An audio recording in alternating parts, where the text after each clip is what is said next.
Hello, and welcome to my review, as the title says, of Rise of the Planet of the Apes. Rise of the Planet of the Apes is about a man who has supposedly discovered a cure for Alzheimer's.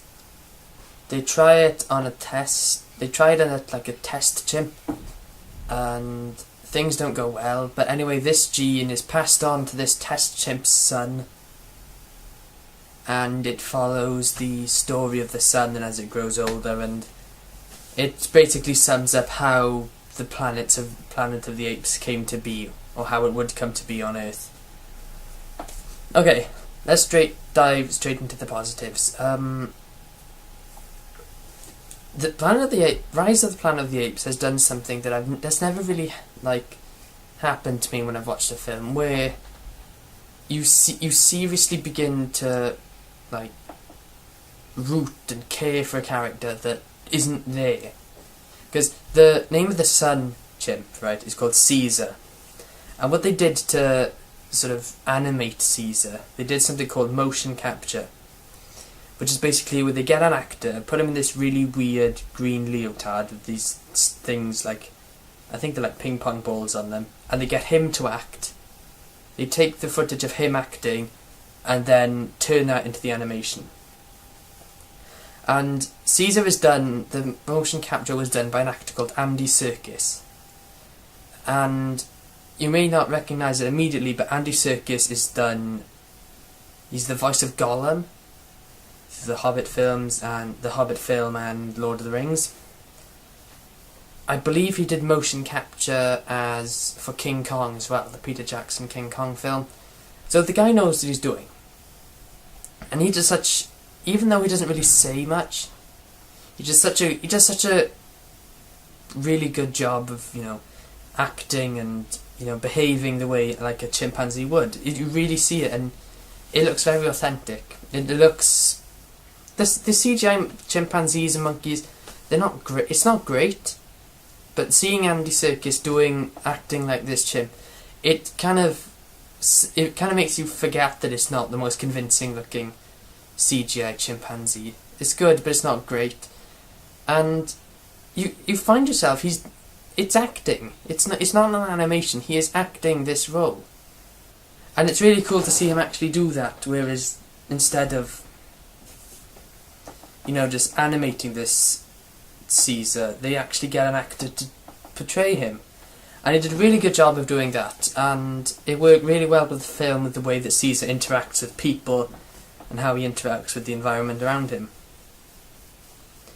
The casting was good, and the cast all do a really good job. You got James Franco, John Lithgow, Draco Malfoy is in it, Brian Cox is in it. So they're all good. The story is good. This isn't one of those things that's kind of meant to tear at your heartstrings, make you cry your eyes out because of the way these poor chimpanzees are treated, or the way that, how they feel and their feelings. No. The story is good,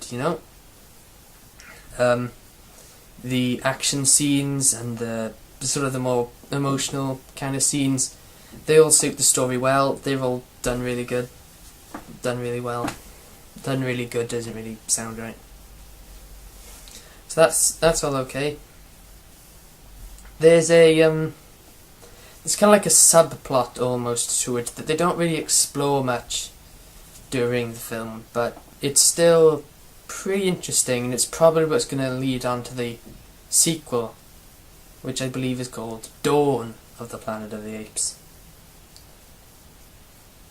So that's all the good stuff. Altogether, this is a good film. Some of the not so great stuff is the pacing at the beginning, I feel, isn't great, because somehow it goes from... Because what you have to understand is that this is going... You start off with Caesar as a baby chimpanzee, and it grows older. It goes from him being a baby to 3 years later to 5 years later. And what I noticed is that in 8 years, nothing changed. Nothing changed. It was just it was the exact same rooms at the start of the film. 8 years later in the film were exactly the same. And there's some moments in the film where I'm like, well, that was easily avoidable. That shouldn't have happened. And the thing is, what you must understand with me in film is that if something happens that doesn't make sense, as long as it's not a humongous thing, I can let it pass by. I can say, okay, that's not a big deal. I'm sure there's some sort of reason maybe for why that happened. So I'll excuse it. But if there's like a stupid thing that happens that's a huge stupid thing, or the story of the film revolves around a stupid thing happening, that's when I'm like, okay, that's just either you being stupid, you being lazy, or you just not caring. That's me saying to like the director. And I got that feeling with this, and I won't spoil it, but there are times in the story where I'm like, right, okay, right, really, I doubt that would happen, or that shouldn't have happened, or that was easily avoidable. But no, that aside, and it's still an enjoyable film. Like I mentioned, there are times when the CG monkeys and chimpanzees, because there's more than chimpanzees in this film, there are times where they don't look great, but, you know. So, in summary, some iffy moments in the story, but altogether it's good. There's some good action scenes. The emotional scenes, they kind of do get you, because you do find yourself caring about Caesar. Andy Serkis does an excellent job as Caesar in the motion capture. The good performances all round. Altogether, a really entertaining film. I'm going to give Rise of the Planet of the Apes